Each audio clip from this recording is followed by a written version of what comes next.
So good evening friends, ఈరోజు చంద్రగ్రహణం ఉన్నది. సో ఎట్లా జరుగుతుంది అని టెర్రస్ మీదకి వచ్చి చూడడానికి వచ్చినాం మేము. ఎనివేస్ టాపిక్ ఇది కాదు, మనకి రేపు రిజల్ట్స్ వస్తున్నాయి. రిజల్ట్స్ ఈవినింగ్ 3:30 అని చెప్పారు, సారీ మధ్యాహ్నం 3:30 అని చెప్పారు. అది మధ్యాహ్నం కాస్త ఈవినింగ్ అయ్యే ఛాన్స్ ఉంది. అది ఒకటి క్లారిఫై తెచ్చుకోండి. అది ఈవినింగ్ 5కో 6కో లేకపోతే 3:30 అన్నప్పుడు 4:30, 5, 5:30, 6 కూడా కావచ్చు, 7 కూడా కావచ్చు. సో రిజల్ట్స్ వచ్చిన తర్వాత రిలీజ్ అయినాయి, ర్యాంక్ కార్డ్ డౌన్లోడ్ చేసుకోండి. ఎట్లా డౌన్లోడ్ చేసుకోవాలి అనేది కూడా వీడియో చేస్తా, టెన్షన్ అవసరం లేదు. సో మెయిన్ క్వశ్చన్ అడిగేది ఏంటంటే చాలామంది మార్క్స్ పెరుగుతాయా?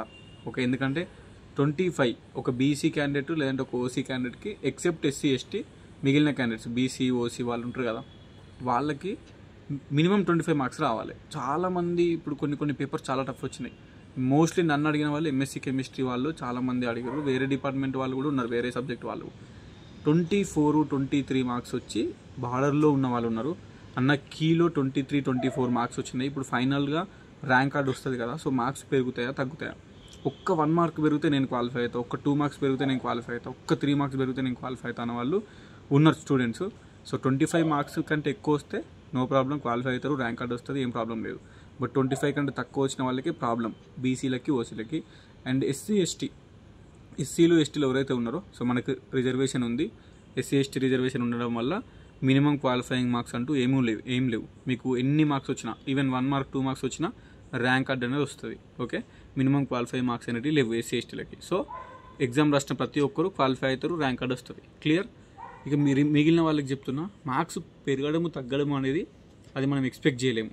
ఇప్పుడు ఒక క్వశ్చన్ ఏదైనా డిలీట్ చేసిరు అనుకో, ఫర్ ఎగ్జాంపుల్ ఒక క్వశ్చన్ అది చక్కగా లేదు, అవుట్ ఆఫ్ సిలబస్ వచ్చింది, ఆ క్వశ్చన్ని డిలీట్ చేసిరు క్వశ్చన్ పేపర్లోకి వెళ్ళి. అప్పుడు నువ్వు ఆ క్వశ్చన్ కరెక్ట్ పెట్టినావు, అది కీలో కూడా కరెక్ట్ వచ్చింది, నువ్వు ఆ మార్క్ కౌంట్ చేసుకున్నావు. ఇఫ్ ఇన్ కేస్ ఆ క్వశ్చన్ తప్పు ఉంటే ఆ క్వశ్చన్ డిలీట్ చేస్తే నీకు వచ్చిన మార్కు పోతుంది, తగ్గే ఛాన్స్ ఉంది. సో ఇఫ్ ఇన్ కేస్ ఒకవేళ ఏదైనా క్వశ్చన్కి వాళ్ళ సైడ్ నుంచి ఆప్షన్స్ తప్పు ఉండడము, లేదంటే డబల్ ఆన్సర్స్ ఉండడము, అట్లా చేయడం వల్ల మీరు అబ్జెక్షన్స్ పెట్టడం వల్ల కొన్ని క్వశ్చన్స్కి మార్క్స్ యాడ్ చేస్తారు. ఓకేనా? కొన్ని క్వశ్చన్స్కి మార్క్స్ యాడ్ చేస్తే అప్పుడు మీకు యాడ్ అయ్యే ఛాన్స్ ఉంది. ఆ క్వశ్చన్ అటెంప్ట్ చేసిన పర్సన్స్కి మార్క్స్ యాడ్ చేస్తారు. ఆ క్వశ్చన్ తప్పు ఉంటే, లేదంటే ఆప్షన్స్ ఒక రెండు ఆప్షన్స్ 3 ఆప్షన్స్ కరెక్ట్ ఆన్సర్ ఉంటే, ఏదైనా చిన్న మిస్టేక్స్ అయితే అప్పుడు మార్క్స్ యాడ్ చేస్తారు. అప్పుడు ఏమవుతుంది? సో మీకు యాడ్ అయ్యే ఛాన్స్ ఉంది. సో అది ఏం చెప్పలేం. ఇప్పుడు లాస్ట్ ఇయర్ సిపిగేట్లో కూడా నేను చూసిన 1 మార్క్ 2 మార్క్స్ యాడ్ అయినాయి కొంతమందికి, బట్ మోస్ట్లీ యాడ్ అవుతాయి. అట్లీస్ట్ 1 మార్కు 2 మార్కులు యాడ్ అవుతాయి. దాని గురించి టెన్షన్ పడగాల్సిన అవసరం లేదు. బట్ రేర్ ఛాన్స్, యాడ్ అయిన మార్కు కూడా తీసేసే ఛాన్స్ ఉంటుంది, అంటే మార్కులు తగ్గే ఛాన్స్ కూడా ఉంటుంది. 1 మార్కు 2 మార్కులు తగ్గొచ్చు కూడా. సో అది ఏం జరిగింది, మీరు పెట్టిన అబ్జెక్షన్స్ వాళ్ళు చూసిన అబ్జెక్షన్స్ని వాళ్ళు ఎన్ని మార్క్స్ యాడ్ చేశారు, ఎట్లా చేశారు అనేది ప్రస్తుతానికి తెలియదు. రేపు ఈవినింగ్ రిజల్ట్స్ వచ్చిన తర్వాత చూసుకోవాలి. కీలో ఎన్ని మార్కులు వచ్చినాయి, ఫైనల్ ర్యాంక్ కార్డులో ఎన్ని మార్కులు వచ్చినాయి, సో డిఫరెన్స్ ఎన్ని మార్కులు ఉంది అని మనకు ర్యాంక్ కార్డు వచ్చినాకనే తెలుస్తుంది. మీరు పెట్టిన అబ్జెక్షన్స్ వాళ్ళు ఎంతవరకు తీసుకున్నారు, ఎంతవరకు వాళ్ళు దాన్ని కరెక్ట్ అనుకున్నారు, మరి ఎన్ని మార్క్స్ యాడ్ చేశారు అనేది ర్యాంక్ కార్డ్ వచ్చిన తర్వాత మీకు తెలుస్తుంది. మీకు ఇప్పుడైతే ఫైనల్ మొన్న వచ్చిన కీలో చూసుకున్నారు కదా మీ స్కోర్ ఎంత అని, రేపు వచ్చిన ర్యాంక్ కార్డ్లో కూడా చూసుకోండి.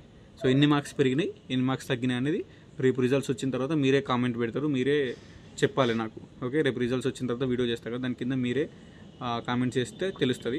ఐ హోప్ అందరికీ మినిమం క్వాలిఫై మార్క్స్ అన్న రావాలి. బార్డర్లో ఉన్న వాళ్ళకి ఆ 1 మార్క్ 2 మార్క్స్ యాడ్ అయ్యి మీరు క్వాలిఫై అవ్వాలని కోరుకుంటున్నా. ఒకవేళ క్వాలిఫై కాకపోతే మాత్రం ఇక ర్యాంక్ కార్డ్లో డిస్క్వాలిఫై ఎగ్జామ్ అని పడుతుంది, మీకు ర్యాంక్ రాదు. సో సిపిగేట్లో అడ్మిషన్ అనేది మీరు మేనేజ్మెంట్లో సీట్ కొనుక్కోవాలి. ఇక స్కాలర్షిప్ రాదు, ఏం రాదు.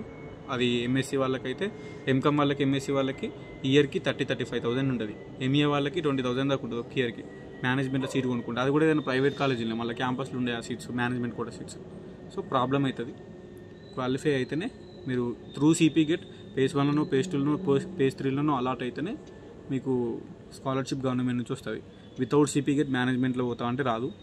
అండ్ మీరు ఒకవేళ క్వాలిఫై అయితేనే పేజ్ 1, పేజ్ 2, పేజ్ 3లో సీట్ వస్తుంది. మీరు ఎగ్జామే క్వాలిఫై కాకపోతే ఏం చేయలేం. 1 ఇయర్ గ్యాప్ తీసుకొని నెక్స్ట్ ఇయర్ సిపిగేట్ రాయాలి, లేదంటే కంటిన్యూ చేస్తా అంటే అదేంది మేనేజ్మెంట్ కోటాలో ప్రైవేట్ కాలేజీలో జాయిన్ అవ్వాలి. సో ఇదే నేను చెప్పాలనుకుంటుంది. ఎందుకంటే మార్క్స్ యాడ్ అవుతాయా, కలవయా అని ఒక 200-300 మెసేజ్లు వచ్చినాయి. రిప్లై కూడా ఇవ్వలేదు చాలా మెసేజ్లకి, ఎందుకంటే అన్ని మెసేజ్లు ఉన్నాయి కాబట్టి. ఏం చేస్తాం, అందుకే ఒక వీడియో చేస్తున్నా. ఏమయ్యేది ఏంది అనేది రేపు ర్యాంక్ కార్డ్ వచ్చిన తర్వాతనే తెలుస్తుంది. ఇన్ని డేస్ వెయిట్ చేసారు, ఇంకా కొంచెం టైం ఉందంతే. రేపు ఈ టైం వరకు వెయిట్ చేస్తే అయిపోతుంది. ఓకే, ఈవినింగ్ వరకు రిజల్ట్స్ పక్కా వస్తే మనం రేపు చేసుకుందాం వీడియోస్. సో ర్యాంక్ కార్డ్ వచ్చిన తర్వాత మాట్లాడుకుందాం. Anyways thank you so much and all the best to each and every one. మంచి ర్యాంక్ రావాలి, అందరూ క్వాలిఫై కావాలని కోరుకుంటున్నాను. Signing off.